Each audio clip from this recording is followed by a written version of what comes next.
Hey guys, this is Blake Smith with San Antonio FC, and you're listening to Steele Some Time. Welcome on into Steele Some Time. Week 9 is in the books. Kelsey Steele, Scott Stewart, Matt Calvo. Gentlemen, how are we doing this fine Tuesday? Fine. It's a fine Tuesday. You know, you fed it off. I'm just going to feed off that energy. Listen, another packed week. I feel like we're only going to continue to say it's a packed week. It's a packed week. It's a packed week until we get into October. But another big week in the championship. Just a lot of potential as I look at like the standings and I look at like some of the teams like really creating a gap. And then I kind of look at like, oh, well, we have a bunch of teams with games in hand too. So I think it's the puzzle's not even nearly close to being solved, but we get little pieces every week that I enjoy watching them like get put together. What a great metaphor. I'm here. You know? Fabulous. Scott, I wanted to give you a moment here before we really got into the show in week 9, because I know it's been truly a tough week for you. I know you had high hopes for your Pacers, and yet again, they failed you. So I just wanted to give you this opportunity to sulk or, whatever it may be. Just my real quick, I don't even want to say 30 seconds, just the real quick part on it is we are now the proud organization who has been the first ever to be bounced from the first round of the playoffs for 5 straight seasons. And just recently extended our head coach for multiple years. So, you know what? Someday, maybe we'll realize that mediocrity isn't always exactly what we should be aiming for. Even though we're a playoff organization, it just like the pain I felt this week, especially because it's like, and I'm sure you're familiar with this. We got called the Indiana Bengals, which hurt me pretty deeply. Yeah, that hurt me pretty deeply this week. But it was one of those things where like after our loss in game 2, I just knew it was just like game 3 and 4 are just going to be pain for me. I'll admit very frankly that I was out last night and I purposely did not get back until like 5 minutes left in the fourth. Really just to see them go and like have it like register it, process it, and then just like shut off the TV after that. So Clean break. It's been a tough week, you know. I appreciate the opportunity though. Hey, listen, as I'm literally wearing my Atlanta Hawks hat right now today, you enjoy those 5 straight playoff appearances, Buster, because I can tell you life outside the bubble for teams that didn't even get invited to the bubble, it ain't all that much fun. I just don't know if I'd rather get bounced from the playoffs in the first round or just not qualify and get a better draft pick. But we trade all our draft picks anyway. Like I said, this is just like, it's just been a whirlwind of an experience for me this week. But I still appreciate the opportunity to espouse upon how much I will love them forever, even through the deepest pain. And that's just fandom right there. God, I care. I truly care about how you are on a day-to-day basis. It's funny, though, that Matt mentions the bubble because there's a new bubble scenario happening now that I wanted to bring up to you guys. So a good friend of mine works at WTA. So she works in communications for them. So she flew out from St. Pete to New York last week to spend 2.5 weeks in their bubble for the duration of the U.S. Open. So her first 24 hours in New York, she was confined to a hotel room waiting on her COVID test results, which did come back negative. But it got me thinking about this whole bubble scenario, and obviously that's something that we don't have to experience here in the championship, which is awesome. But for those that do, it got me thinking, if we're had to travel and cover some USL Championship games, and you're confined to a hotel room for 24 hours or so straight, what are the 3 things that you have to have in that hotel room to get you through that period of time? Ooh, that's good. That's good.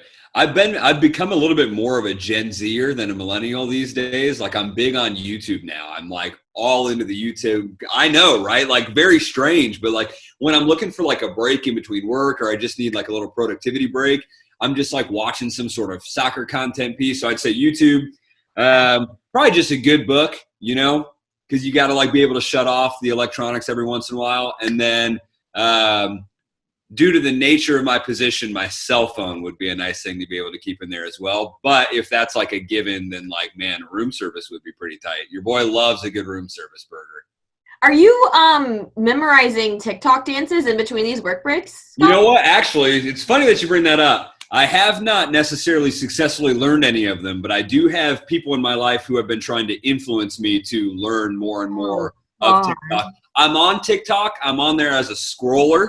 Mm-hmm. I'm on there as like a liker and an occasional offline sharer. But I mean, far be it from me to assume that I have A, the willpower to learn those dances, but B, the most important part, the skill that's involved in even just moving my feet that quickly. So I'd be aiming high if I was even trying to learn one, I think, just to be very honest on this podcast. Oh my God. Scott, you're a changed man. COVID has changed you, truly. I am a changed man. It just feels like these 6 months, holy cow, this world just keeps spinning. I'm just here for the ride. Well, let's keep going with the positivity here, because I've got a good one for you this week, Scott. So, positive story of the week. A man in Wisconsin won the lottery this past week. So instead of taking the $22 million jackpot for himself, he's sharing it. But here's the kicker. Tom Cook promised his friend Joseph Feeney back in 1992 that if either one of them ever won the Powerball jackpot, they would split the money. 28 years ago, they shook on this. So he called his buddy up and was like, hey, I just won 22 mil. I made you a promise. Like, I'm going to stick to it. So they chose the cash option, which is like 16.7 million, I think it said, leaving them each with nearly 5.7 million after taxes are paid. Wow. And I was reading this story last night. Honest to God, I don't think I'm that good of a friend. I think I might throw $100K your way, be like, that'll take care of a few things. But like, to hold up 28 years of a deal, do you think you could hold up that bargain? Man, I would love to say yes, but holy cow, in the moment I'd be like, you know what? Let me just like triple check all my bills are covered. And then it would probably hit me at some point that I had literally just chosen a lump sum option of like 16.7 million. I would say that for any and all of my friends who are listening and or watching, if you would like to call me and offer me 5.7 million, it will be maybe the quickest yes, and I'll take you out for tacos afterward. On me. Oh, how the tables have turned. I'm just saying, I would consider, I think that I would be in a position morally where I'd be like, you know what, I made this bet, but sometimes you just conveniently forget things, Kels. That's just the way this works. That's what I'm saying. I think more than anything, it is so incredibly impressive that he remembers a promise he made 28 years ago. I can barely remember what I had for dinner 2 days ago, let alone a promise that I made a friend, years ago. I thought that was incredible. And now they're both millionaires. So. Like you can always I feel like our generation has so many advantages because like my brother and I make like a fun little sports bets and stuff that are like years down the line, but we can leave that like our notes app and like look back like this man just had it up here. That's Tom Cook. You had it coming, I think, my friend. What a good friend. I love it. Let's get into week 9, Scott. First and foremost here, we have to give some kudos over to our old pal, Michael Chang, former USL all-time assist leader, made the jump up to Real Salt Lake this past season. By doing so now, he made the MLS team of the week this week. So, I think he had a goal and 2 assists. If I'm not mistaken. So honestly, just like looking at that and like things full circle, Michael Chang and assists, peanut butter and jelly, they belong together. So yeah, kudos to the former Monarch stud. He's obviously doing just fine up there with Real Salt Lake. So super happy for him over here at USL HQ. Elsewhere in the news, Scott, I have a little bone to pick with you because last week on Buy or Sell, I think our last question was about Miami FC. And, if you thought that their run was going to be legitimate, that things were actually going to be turning. You sold that idea, did not back that notion. And I'm here to tell you that Miami FC has their first win of 2020. Sunday evening, had the 2-1 victory over Charlotte. So do I need to give you a moment, or Or at Yeah, least- no, listen, like I think it's great and that's cool. They've got 5 points through 6 games and are 9 points off the battery for that second place. So like, listen, that's great. And I'll be the first person to say that momentum has to start somewhere. You know, you can't just go out and run a mile. I've got a buddy who one day believes that he's just going to go out and just run a marathon without training. And listen, this is not one of those scenarios. So I fully believe that, you know, you got to take one step forward, a very important step forward. They can actually still catch the battery with 2 games in hand, but they're going to need some help, right? So if this is the first step of many, then it's an important one. But like, that's one of those like first domino falls. We can't assume the rest are going to fall in place either. That's fair. I will say it's got to be a massive morale boost for the guys over in South Florida to get those 3 points. I mean, in their last week and a half or so, they turned 5 points. So starting to get a little bit behind too, like to go down early and then have Romario come out and then like it nearly did not come, but even 86 minutes still falls within our 90. So it's a big win. I'll say that. Big win for Miami. They're on the board. Moving on to buy or sell this week. We've got a few good ones here, Scott. First one, I think probably the biggest news at the USL Championship this week is our guy Leo Torres. So he's the first San Antonio FC player to go from U12 through a full pathway to the first team. He made his debut on Saturday in the 72nd minute, 16 years old. He was signed last year, 15 years and change as the youngest ever signed in the USL Championship. So here's the thing. Do we buy or sell this pathway as something that will only occur more this season and in the future? Yeah, it's a good question. Yeah, first I want to just shout him out because I think it's just so cool, right? The video that San Antonio posted in the locker room of them all giving him props, like what an incredible experience. And I think sometimes it's I take it for granted or it's just lost on me sometimes, like the impact that our lives are had just playing in this league and being a fan of this league and participating in this league. Like this is literally a kid who's worked from the age of 11 to get to where he is now and has been with San Antonio the entire time, right? Like, I just think it's such a cool process. It's such a cool pathway. I'm going to buy it only because I think I'm armed with a little bit of knowledge to, like, say that this is legitimate. But it needs to keep happening more and more, right? Like San Antonio is a great example. Louisville has a couple kids. Elijah Winder's one of them who has made that pathway happen. Even down in League One with clubs like Union Omaha, who participated in the Academy Cup event last year for the first time and are obviously fully buying into not only the Academy Cup, but the Academy League model that is still to be launched. So I say yes. Oh, and a shout out to Indy 11. Josh Penn, who was on an academy contract, he became their first ever to sign from an academy to a professional. So I think we'll see it more and more. But one thing that's not lost on me is just because you get to sign that pro contract doesn't mean that you're going to get those minutes automatically, right? So there's a lot of work involved, and I think we're definitely developing as a country in this pathway in general. But I think we still need to celebrate, even though we have so much work to do, and even though there is such a process involved, doesn't mean that we can't celebrate people like Leo Torres, people like Josh Penn, who are able to take like major life milestones and do exactly what they love to do, which is play the beautiful game that we get to watch. So I think it's great. I'll buy it. I started laughing when you brought up the video because I started replaying it in my head. And if you guys have watched this video, you have to, because Leo, he's put on the spot, and it's like, oh, okay, like I guess I have to do a speech now. And he stands up and, in front of the entire locker room, gives a pretty good speech, especially for a 16-year-old, and then just goes, okay, that's good. Just like, I'm done. Like, that's enough, right? Go warm up. I was like, I respect this kid a lot.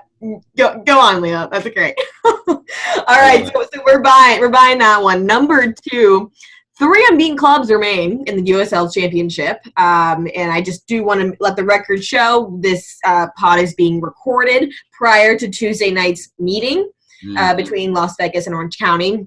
So as of right now, 3 unbeaten remain. Orange County is one of them. They've only had 2 goals scored against them this entire season. Incredible. So I've got a double whammy here for you, Scott. The first one is buy or sell Orange County as a defensive powerhouse in the league this season. Wow. I'm not going to lie. I'll give you some time here to stall. I was talking to Nicholas Murray, who, those of you who do not know, is our USL encyclopedia. And he was it's really interesting. I feel like a lot of people don't realize the connotation here. And if people didn't have a chance to tune into Hat Trick yesterday, I will relay that Tampa Bay and San Antonio FC are the two other unbeaten teams it left in the league, and both of them are also under 7 goals scored against the season. Okay. So everybody else has 7 or more goals scored against them this season. So not only are these 3 teams unbeaten, but they're also underneath that 7 goals against mark, which it just makes you wonder a little bit, you know? Yeah, I'll take it. Like I'd say yes. Like they're armed with 2 incredible goalkeepers in Frederick Dew and Aaron Cervantes. Like that, if you're building out all the way from the back, like I think this is something that we saw flashes of last year. Like we knew that they were capable of doing stuff like this, but maybe just didn't quite have the stability and the continuity element to it. And I know they've only played 6 games, so like I don't want to. Again, like I definitely don't want to jinx them, but I don't want to look too far into the future. But through 6 games to only allow 2 goals, like obviously that's an incredible defensive record. So any team that's going to be able to, and I think what's good about them is I don't think that they feel the pressure to pile on the goals on the other side, right? It's like get 1 or 2 and then just hold down the fort. And honestly, in this league, that's as good of a method as any, because I just feel like for them, having the attacking pieces that they do have consistency in the midfield. Like I said, they have 2 incredible goalkeepers that see time regularly. That's okay for them, right? If that's sustainable or not, I think through the regular season, certainly. And playoff soccer, I definitely think that that's an incredible method to live by, because if you can get used to that now, if you can get used to just the discipline element of, okay, we're going to score once or we're going to score twice, and then we're just going to have to spend however many minutes under the cosh, but still holding true to our own, that is an element that is going to see you go far in the postseason too. So regular season, so far so good. Postseason, if Orange County can keep it up, that's a tough match to find. So easy follow-up here, Scott. Buy or sell, does defense win championships? Oh, yeah, I buy that, especially in this league, right? Like I think in the case of, and we're so quick to point to them always, and I almost feel like bad even saying this, but like we're so quick to point to Phoenix, right? Like 3, 4, 5 goals. Well, sometimes the ball just doesn't bounce your way. And sometimes you're not able to find the back of the net with the same sort of fire and consistency that you are in the regular season or against a certain opponent. Like that's just like, that's the beauty of this game, is that sometimes it just doesn't fall your way. And I will take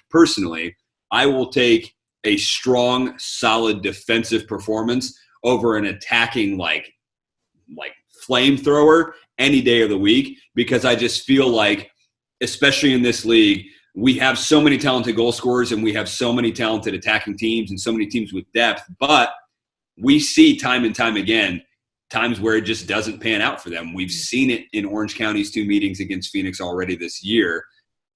Offense is not always the answer, but if you have that defensive stability and you build from the back, hard to go wrong.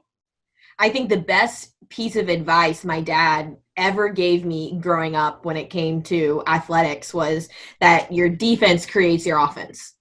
And if you can control anything, it's your defense. Like, you know, your shots might not be falling that day, but you can control how much effort you're putting in on the other side. So I always thought that was an incredible line, and it's really honestly true, especially in this league when we see the amount of counters, especially early on in the season, that, you know, how much a good solid defensive unit can just change the course of a game like that. So absolutely. I'm buying as well. We'll go into number 3 here. And I'll tell you, Scott, we've been pretty quiet about Louisville City for a few weeks now. And so, of course, they go and draw and then have 2 back-to-back wins in August. They're unbeaten in August. They've got Indy 11 and St. Louis this week. So a jam-packed week for Louisville City FC.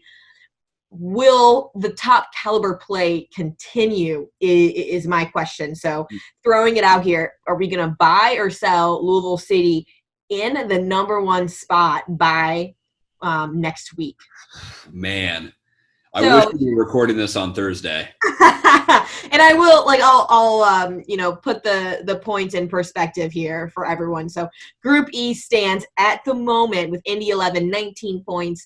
St. Louis has 14. Louisville City has 13. So theoretically here, Louisville does have the possibility of tying Indy 11 in that number 1 spot in Group E if everything you can imagine goes their way. Yeah, that's a great question. I think I'm going to sell the 1 spot still. And if I'm proven wrong, I'm proven wrong. John Hackworth's record in August, I just saw the team tweet this, over the 3 years that he's been in charge, is like 8-2-4. It's an incredible record. Like he's done. Yeah, I don't know what it is about August. But in saying that, right, like if they're starting to peak at the right time, like this is a good time to peak. They've only got, you know, after this weekend, we're in September, next weekend essentially. So it's like they've really only got about a month, a little over a month to like really get the ball rolling. And I think this is a good time to do so. The 1 spot for me is still going to be maybe a little bit of a stretch. I do think they overtake St. Louis and qualified for the playoffs.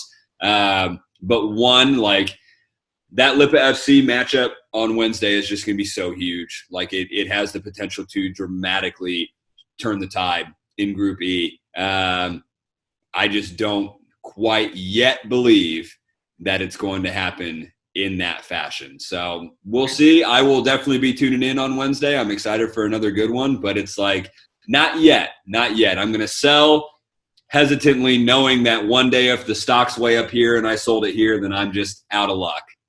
Listen, if there's one thing that we know at this point, it's that Louisville City finds a way to trend at the right time almost always. So even if it might not be that number 1 spot this week, it very well could possibly be, you know, 2 or 3 weeks from now, which would be ideal for them. Absolutely. So we're going to go into a quick break here. I'm on board with Scott Stew's buy or sells this week. Well done, my friend. Stick around, guys. We're going to be joined by Orange County's Kenny Palmer after the break, and he's had himself a heck of a week. Goal week candidate this week. He also made the team of the week bench, so it's going to be a nice conversation with him. Stick around. We'll be right back with Kenny. Orange County's Kenny Palmer joins us now. Kenny, thanks for jumping onto the pod. Yeah, great to be here, and I'm just looking forward to the discussion today. You're English born, but what many people might not realize about you is you actually spent a large part of your childhood in Canada. So what was that experience like for you growing up in Canada? Well, obviously, I can't really remember anything from England because I was 8 months old when I moved over to Canada. But yeah, it was great. I've had a lot of good memories from my childhood, just playing out in the streets. It was similar to here, so kind of coming over here was not too big of an adjustment. But yeah, it was great playing kind of basketball in the streets, playing road hockey in the streets, just everything, you know, just always outside. So yeah, I love my time in Canada. And then you eventually made that move over to Scotland and went on trial with Rangers FC. Obviously, the rest is kind of history at this point. But how did you and the Rangers initially get connected? Well, one of my coaches over in Canada used to play with Rangers. So when they knew I was coming over, he just recommended me to Rangers and contacted them, and obviously set up a trial. But I think at the time Rangers were going through administration, so they couldn't sign me right away. So trial for around 6 months. So it was quite a long process, but I signed 6 months later, and then kind of been with them ever since. And obviously, it's no secret your manager at Rangers FC is kind of a legend. What's it like to be with a club that has someone like Steven Gerrard in the ranks? I think it's pretty amazing, kind of when you're walking around and seeing him, just because of who he is as a player, and he's just kind of got this aura about him. Like every time he's in the room, you kind of know he's there. And I've just got massive respect from him. All the players got massive respect for him, and since he's come in, he's done such a good job. So hopefully he can continue that, and this year, you know, they can really step on and hopefully win the league this year and start winning trophies again, which is a big reason why he came in. And obviously, it's something that you're trying to do at Orange County right now. And at the end of 2019, Orange County and Rangers announced a really historic partnership, which obviously explains where you are at the moment. And it's a partnership that sent you on loan to Orange County. How have you enjoyed your time in California so far? Yeah, I think obviously last year I didn't think I'd be in this situation. So when the opportunity came up, I think couldn't really say no just because of not only playing out here at a good level, but just the experience of living away from home, living in California. So it's obviously great that they made this partnership just for the future with players getting experience out here. Because I think for us coming out here, it's really helped us mature and develop, not only as players but as people. So yeah, so far so good, and obviously our main goal is to come away with the trophy, and that's what we're striving toward right now. It's funny you mentioned really trying to develop as a person, because what I feel like not many people might realize about you is during this hiatus we had for a few months with championship play, you actually took a course in social psychology during that time. What led you to be interested in that field? Well, Rangers obviously have a very good educational program, so they recommend that players, don't just neglect school, because obviously after football, you need to have a kind of a backup plan. You need to have something there, because football doesn't last forever. So Rangers were really good at helping us out and guiding us and doing another course, and I think that's something I always wanted to do because from family and people have always kind of said that you need a backup plan just in case. Um, so yeah, it's like just an open university course, so you just do it online. And to be honest, like in terms of the pandemic, it came at a good time for my studying because it meant that I just had a lot of time, just free time to do that, and obviously train during the day, and most of the day just to do that. So it just gave me a lot of time to study, and it's something that I'm interested in, and just how people just are with other people, how people socialize. So yeah, it's interesting, but it's been a shock to the system after not doing any schoolwork for a couple of years. Kind of getting back into it. Yeah, I'm like, whoa. Are you still taking courses now? Or does that take a little bit of a break while you're in play? Yeah, well, it goes for like 4 to 6 years. So it's obviously all online. So to be fair, it's not too bad just to work around my football schedule, just because we have most of the afternoons off. So yeah, it just runs for like 8 months of the year, then you get a wee bit off, and then it just goes like that. So to be fair, it's quite easy to manage. And it's not too stressful just because it's all online. So Well, it's really nice, I'm sure, to have something else in your back pocket too, when football just needs to kind of be like put aside, and put yeah, your on something else. yeah. And I think you can kind of be so consumed in football sometimes, and it can kind of break you down, especially after games like last night. We can overthink things and can kind of take over you. So it's good to kind of take your mind off things and focus on other things as well.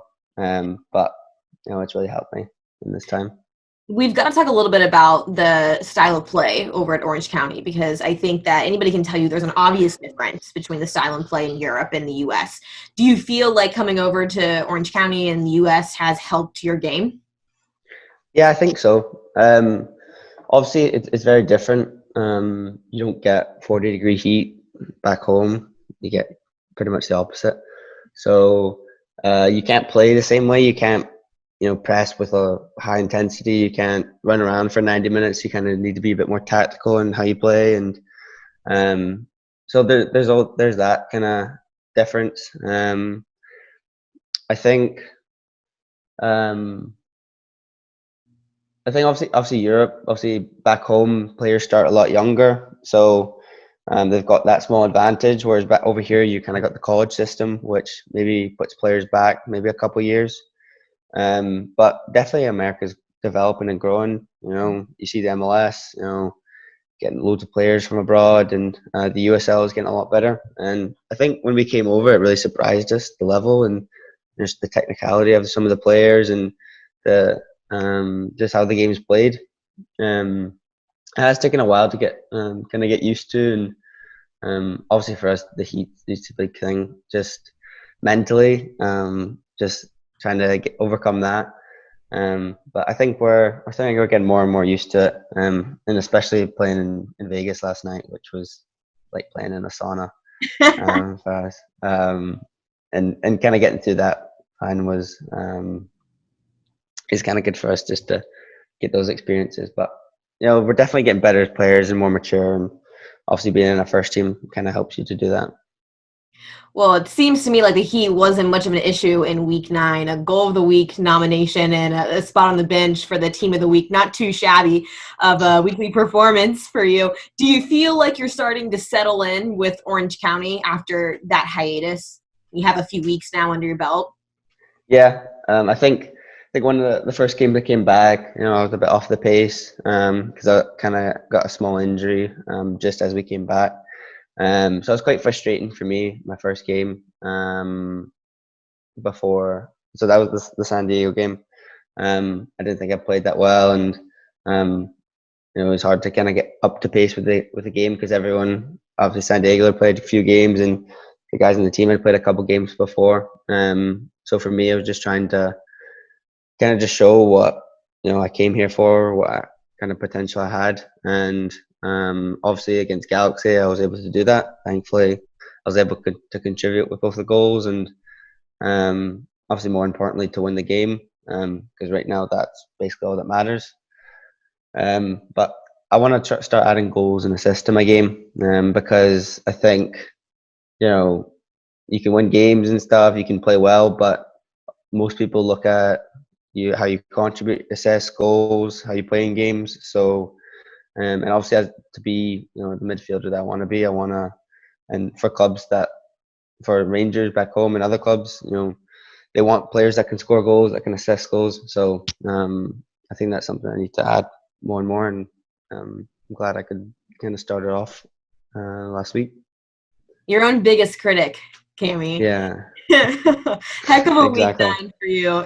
You can continue to contribute, and I can only imagine that going up from here as we look towards the postseason here before we know it. So, Cammy, Yeah. I appreciate you hopping on the pod, and obviously Orange County is having a heck of a run at the moment. So, best of luck to your guys over in the OC. Thank you very much. All right, welcome back in to Steal Some Time. Cammy, what a great guy, and he's really played such a big part, especially with that partnership with Rangers right now with Orange County. So things are really looking good for the guys over in Orange County right now. Yeah, I think it's even just hearing a little bit of the story, like what it's like to play for literally one of the biggest clubs, not just in Scotland, but Rangers is a entire, like a brand that spans Europe, a brand that spans the world. Like it's a huge club. And then to see the experience of coming over here to Orange County to log minutes, and that obviously what that partnership looks like he's a kid with a lot of potential. And one of my favorite players of all time is currently the head coach at Rangers. So I think that like I'm rooting for Cammy to have some great success here and then go home and just knock it out of the park. Kid, I hope to see you in the Scottish Premiership one day. I love that. Really enjoyed having Cammy on. That one was great. Elsewhere across social this week, we've got a few moments, Scott, that we've got to chat about. The first one, which is like one of the coolest parts I think about social media, is the technology that you can implement, and how, you know, one tiny idea can really, really, really spiral and create a conversation. So Monday was 8/24, so August 24th, which is the combination of Kobe Bryant's 2 numbers. And so what I thought was really cool that Twitter did on Monday was, if you liked a tweet on Twitter with hashtag Mamba Mentality tweet, on Mamba Day, the heart would change into a purple snake. So it would like pop out of the heart and into the purple mamba, which is like such a cool little gesture to Kobe Bryant. And obviously his birthday was over the weekend too. So a lot of conversations, I think, going around Kobe and just, everything that has kind of come about here in the last year with him. But I thought it was a really, really nice touch. Yeah, I unfortunately, now I'm bummed that I missed the Mamba Mentality Twitter thing.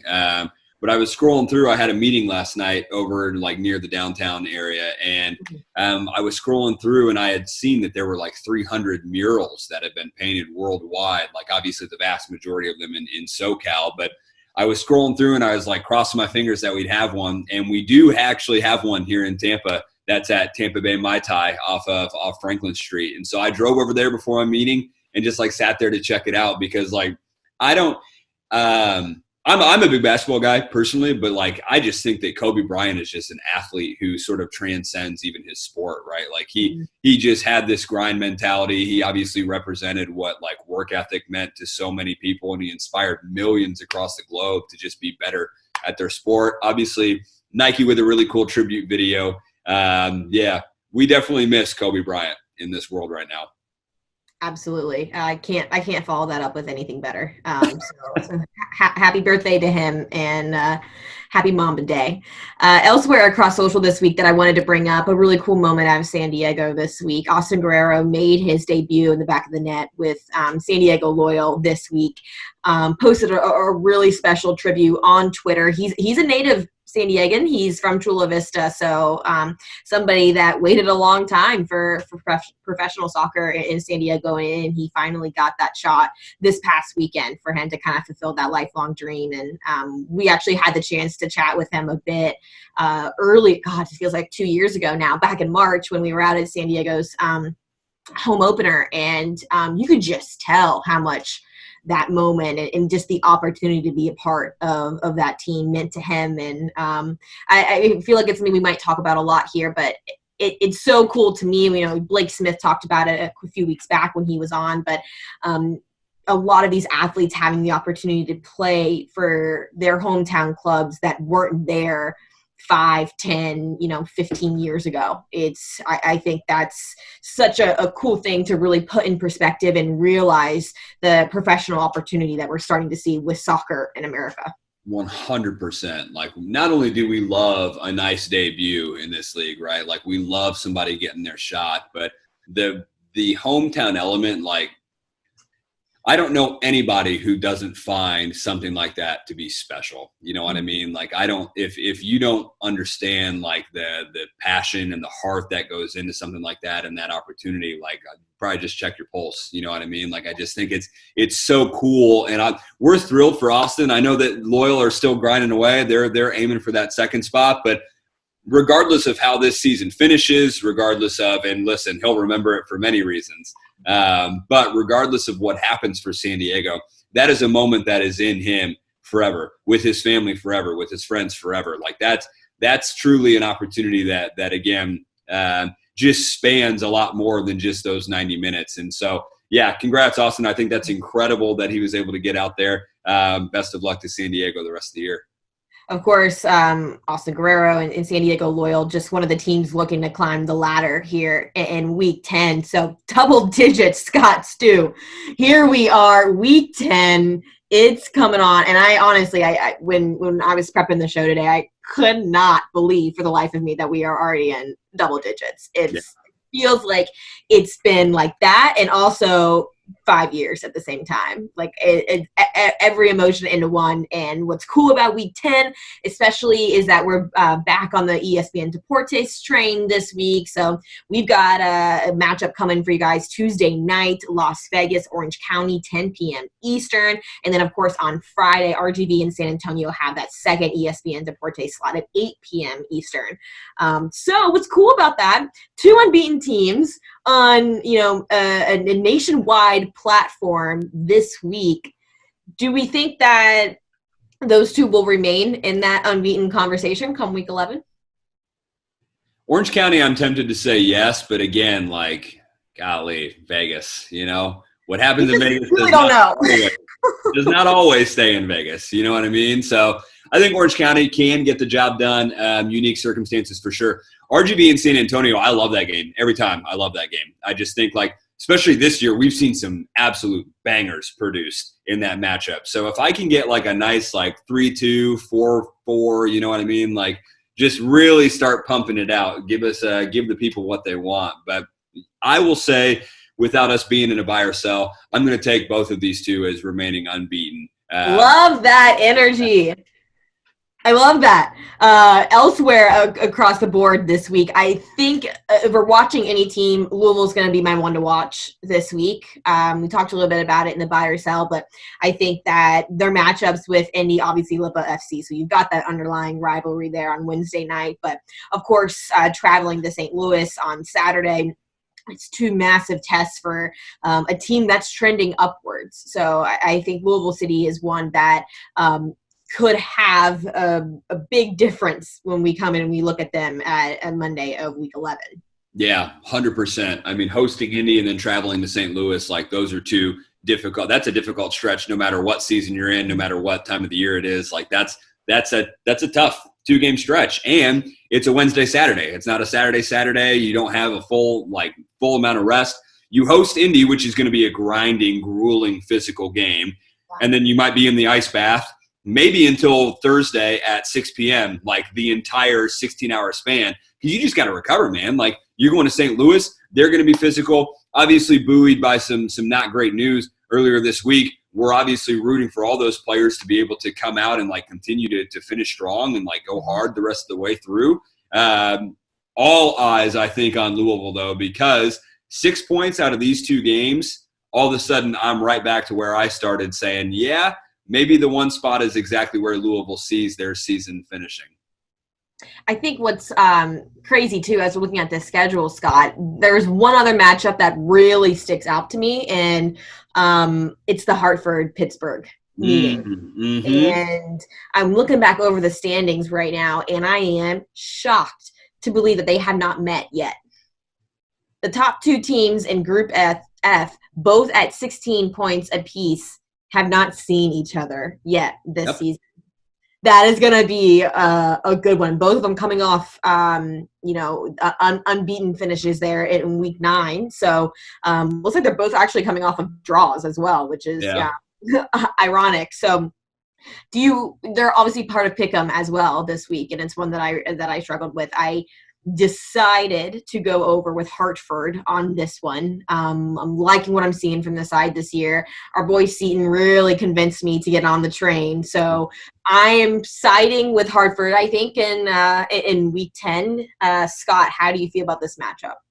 Yeah, I'm actually also, maybe to many surprise, going to go with Hartford. I think that the loss to Loudoun might have been the exact wake-up call they were looking for. Just like, hey, like, we're good, but let's not forget that we're not quite that good just yet as it relates to their overall objectives and goals. So I think that they might come out a little bit stronger. What I think is going to be key, and this is the same applies to any team that goes into Pittsburgh and plays Pittsburgh in general, level head, right? You got to keep a level mentality all the way through. Pittsburgh requires just so much physical and mental energy, and they are better at draining energy off other teams, better than maybe any other team in this league. I think there's such a cool difference between like a Phoenix, who could like put you in your coffin 15 minutes in if you're not careful, and a Pittsburgh who's like, no, I'm going to make you watch for all 90 minutes as we just like dangle the carrot, you know? So I think Hartford, if they go in there and they bring the right energy and they can continue to sort of contain Pittsburgh as we know them to be,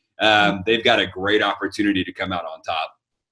Got a lot of opportunity to watch USL Championship action this week, too, Scott. We've got Tuesday, Wednesday, Friday, Saturday, and Sunday this week across the plate. So ESPN Plus, there's plenty of opportunities to watch. Just pick one. Lots headed our way here in week 10. So, Matt Calvo, before we wrap the show today, you know it's time for our weekly dose of Shots Fired. Well, hello there.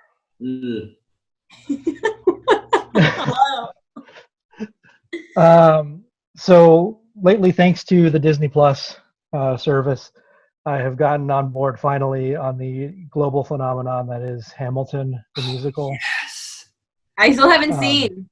Wow. I know. So it's really been, I watched it and it's like, yeah, okay, I get it. I see what the big deal is. And ever since then, like I was saying earlier to my wife, like I've had a different song every day from that show stuck in my head, and it's like all day long I'm just like singing the song in my head.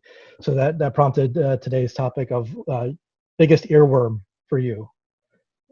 Biggest song that gets stuck in your head, positively, negatively, good, bad, indifferent. One of those songs that when you hear it, it's in there all day and you can't shake it. Fortunately, in the context of Hamilton, it's all good. Like, I'll sit here and I'll sing Hamilton songs all day long in my head, and that's great. But sometimes it's not so good. I just have to look up the name of mine because I know what it is.